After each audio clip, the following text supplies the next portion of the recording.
Hey guys, today I'll show you how to easily install a dash cam like this on a 2022 Hyundai Tucson.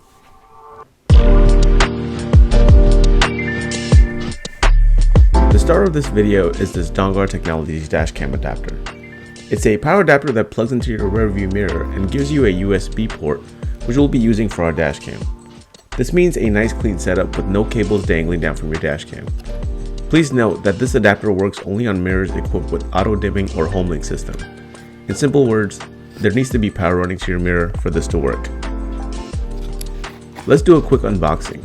The box itself was quite nicely designed and everything is neatly wrapped in these two little Ziploc baggies. This one here contains the adapter itself, and the second baggie contains two short length USB cables, a micro USB and a mini USB. Now that we have this covered, let's get into the installation.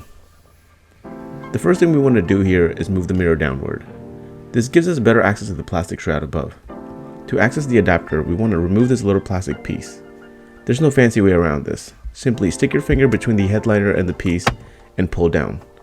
Once it's off, you'll see the connector port. To disconnect this, you'll need to press down on the tab and pull out. It's a little challenging with one hand, so I'll cut to one I've unlatched it. You can see now how I pull out the adapter.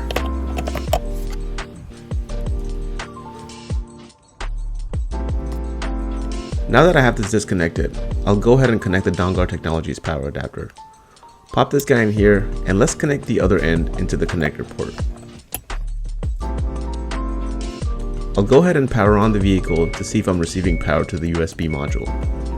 There's a small blue LED which lights up. This lets you know that your unit is receiving power. I'm now going to connect my dash cam and make sure it powers on properly. And also note that most dash cams don't come packaged with an SD card, so you'll have to pick one of those up as well. I'll throw in a memory card on mine before final installation. Now that I know my dash cam is receiving power, let's start tightening up these cables. The space behind the plastic piece is too small to house the wiring, so I'm actually going to remove the second piece as well. To do this, you'll need to push out to loosen one side and then push down on the entire assembly. It's a snug fit, so you'll need to add a little pressure to slide this off. Let me give you a closer look at how this plastic shroud is snapped into place so you can understand what's going on when removing and installing it.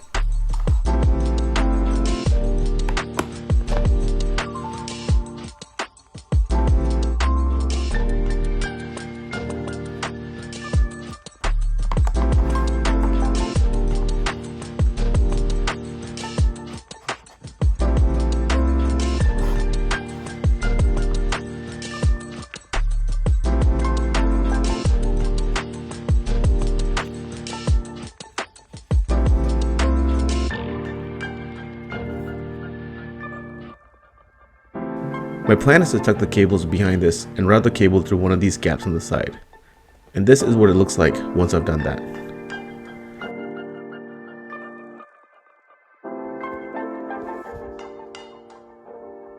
Now, all I have left to do is find a good spot to attach the dash cam and we're done.